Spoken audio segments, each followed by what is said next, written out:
Just, looking backwards real quickly, obviously happy to get the win. It was hard fought the other day and expected that. As I said, for Michigan State, they've really been playing well the last couple games. It's 3 in a row now. They've really competed, and, it was a tough win for us, but a good win certainly. Thought our guys really practiced and prepared well a week ago and certainly competed and fortunately came up with, the things we needed at the end of the game, especially in that fourth quarter. But, again, kudos to especially our special teams, and Caden Weejan just did a great job. And as a result of that, his honors or his efforts were rewarded certainly with the Big Ten Player of the Week, special teams, and well-deserved. And also he's a finalist for the Jet Award. So just, happy for him. He's just having a great year and having a lot of fun playing out there. So really good there.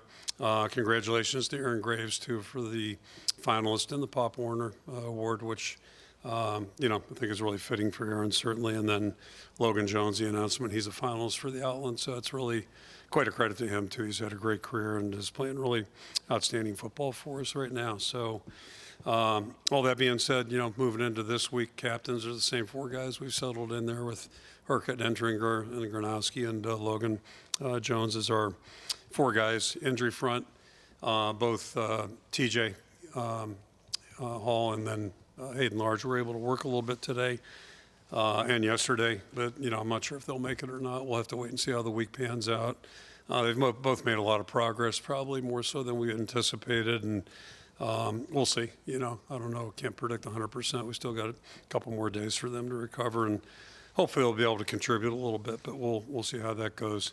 Our opponent, Nebraska, really having a good season, 7-4, and third year under Coach Rule, and everywhere he's been, that's kind of been the track record.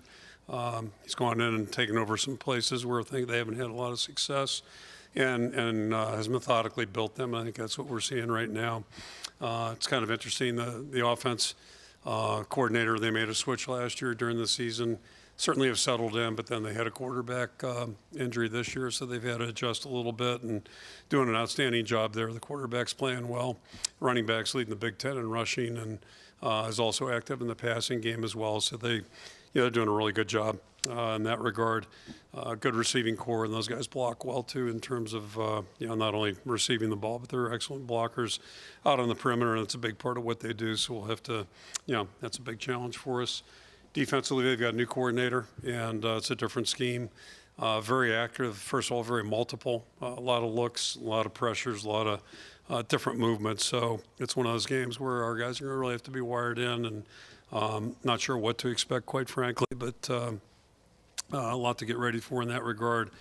And then I think probably the area they're most improved in is special teams. They made a switch there, too. They've got a new coordinator, and he clearly has had an impact, and it's kind of twofold in my mind.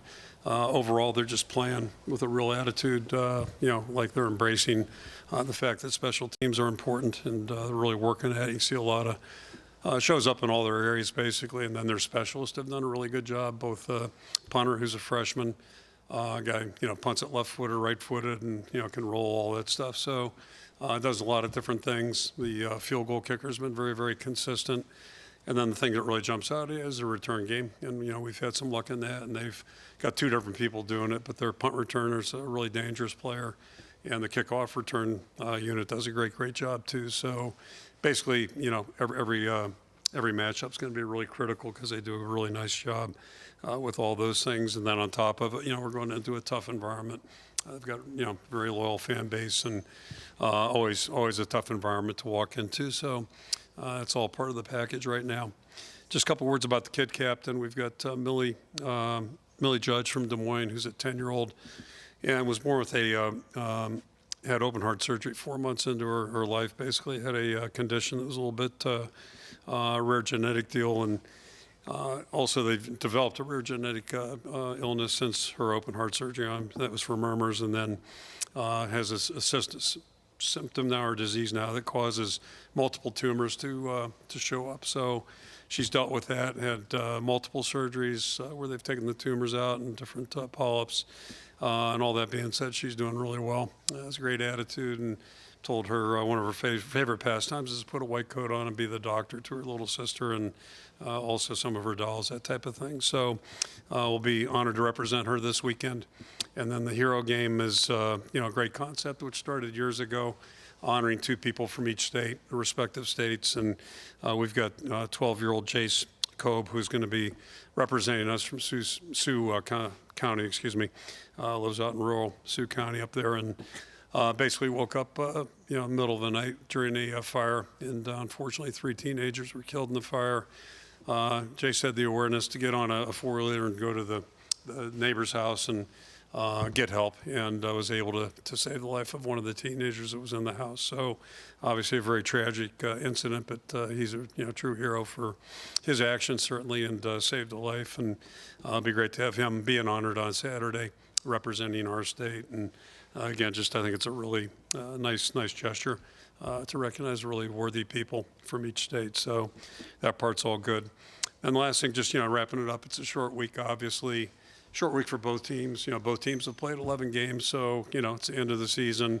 Everybody's tired right now. Everybody's a little bit sore. It's part of the territory, and so we've had played in a lot of these now, and I think we've made the adjustments we feel pretty comfortable with. And the bottom line is trying to be ready to kick off, and that's what both teams are doing right now. So it's kind of a race against time. But again, it's going to be a big challenge. Look at the last 5 games. They've all been 1-score games, and basically over 5 years, it's a 5-point differential per game. So I think it gives you just an indication of the way this series has been. So I'll stop there and throw it out for questions. Excuse me. David Eichel, HawkeyeInsider.com. Kirk, I think this is without question a rivalry that's really amplified over the past 10 years, probably becoming one of the more known Big Ten rivalries. I guess from a coach's perspective, how do you kind of balance motivating your team to utilize maybe that disdain or dislike? You can respect them, but you can dislike them. Mm-hmm. How do you kind of balance using that disdain as motivation, but also making sure that they're not trying too hard, making bonehead plays? I guess from your perspective, what's the proper amount of motivation? How do you kind of balance that out? Yeah, I can't speak for our players, but I think it's probably more fans than players sometimes. I'm old enough to remember when I got here in the 80s, the western side of our state was basically Nebraska territory, and it's twofold. I mean, they were really had it rolling back then. Bob Devaney, Tom Osborne, and then the flip side of it is we didn't have it rolling, and that's back when newspapers were really big. Not that they aren't now, but I think whatever the Nebraska paper might have been, that was pretty prominent in Western Iowa, 712 area code, that type of deal. And so if you're up in Sioux City, you're in enemy territory, basically. And fortunately, I think Coach Fry was able to balance that out a little bit, both success on the field, but also he worked really hard in state recruiting. But, even going around now, you still, people out in Western Iowa, they were either on one camp or the other. And fortunately, we got more in our camp than we used to. But, yeah, it's just it's part of, I think, what makes conference football pretty cool. And we weren't in the conference for so many years now that we have been.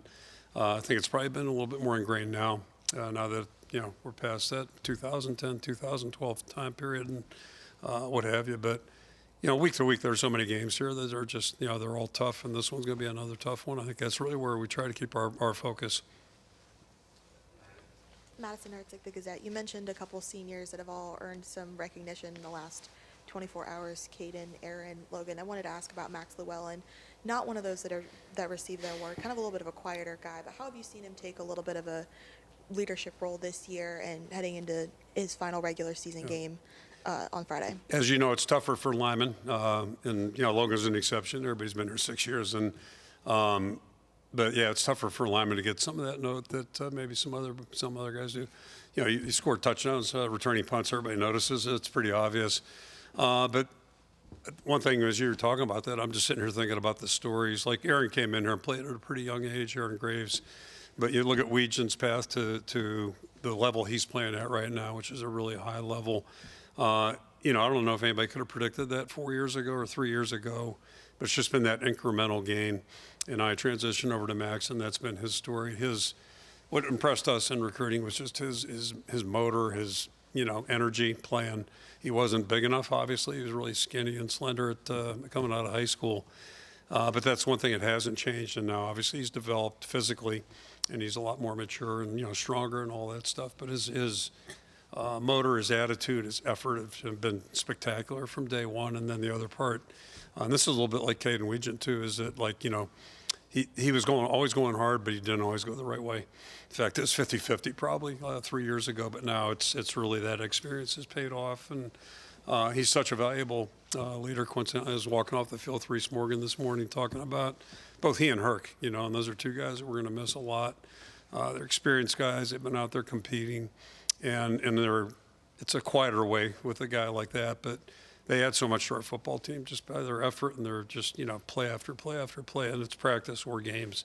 They don't change. They're just, so consistent. Chad Leistico, Des Moines Register. You've lost 80% of your, well, not lost, but 80% of your offensive line went down. I was going to say, I don't know where this is going, but I don't think I like it when you're 80% lost of anything is not good. Yeah. Unless it was weight. So, and Logan, yeah, right. Logan, talked about how he, was not himself in the game the other day. He's recovered a little bit here, but I guess how much are those four guys playing through right now? Especially on a short week, and how confident are you in that they can be the line that they've been most of the year? Yeah, ironically, there's actually good news there, but to your point, it's a factor, and I don't think we were quite as sharp Saturday as we've been, and I think it showed up on the tape, but nobody's fault. But the damage was done during the week when guys can't work, and I was talking to Reese about that this morning also. Coincidentally, my experience is that in the NFL is not much different. Maybe if a guy that's played 10 years in the NFL, he can miss a week of practice and play pretty much at a high level, but you can't do that week after week. It catches up to you. But my experience is for most players, if they miss multiple days of practice, it impacts their performance, and it's not dramatic, but it's just those little details that matter. So I think that hurt us a little bit last week, no question. They weren't 100% Saturday, but more so to the time they missed during the course of the week. And it happens sometimes in players, you got to do what you got to do to get a guy out there. You got to be smart about how you handle it during the week. But the good news is that, all those guys on Monday felt better than they did a week ago Monday or even Saturday. So their hours are going up, and that's positive. So I'm hoping if we're smart about it this week, those guys will be ready to go on Saturday and Thursday this week or Friday. One of these days, whenever the game is. All right, I think they'll be. I think they should be good to go. Yeah. Hey, Kirk, Elliot Clough, Hawkeye Insider. Wanted to ask about Omar and his first year and how he's operated in terms of rotating the running backs. How it's been different from a guy like Liddell, and obviously you had Caleb last year. But how has it been different? I mean, what do you think about how he's operated when doing that? Really good. I think they're both. Liddell and Omar are totally different people and personalities, and that's what makes life beautiful. And you say it about a lot of things, but the commonalities, I think they're both excellent coaches and excellent people, and probably the people part's most important. I think that's where good coaching starts. And then Omar's really knowledgeable, as was Liddell. They just have different personalities, but really pleased with the way everything's gone with everybody involved. And that's namely the coach and the players. Those two have to really mesh and combine. And then, the bigger picture there is that last year was easy because, Caleb just emerged. So it wasn't really a matter. It's kind of like when Sean Green was here. It wasn't a matter who else is going to get work. We'll figure that out. Whoever needs to get the work will get the work. But, we're going to keep Sean out there, Caleb out there as much as possible. This year it's a little bit more by committee, to your point. And, we've had years like that. So that's part about learning about your team as the season goes on, and then doing what's best for everybody to make it work. And the idea is to move the ball and try to complement what we're trying to do offensively. So just really pleased with everything, and especially the second part of the season. Ironically, we're a healthier team this year in this latter part of the year, the second half, than the first half. That was a joke that we didn't want to start anybody at running back because for a couple of weeks there, whoever we started got hurt that game. So it was just kiss of death. But I think we're past that, hopefully.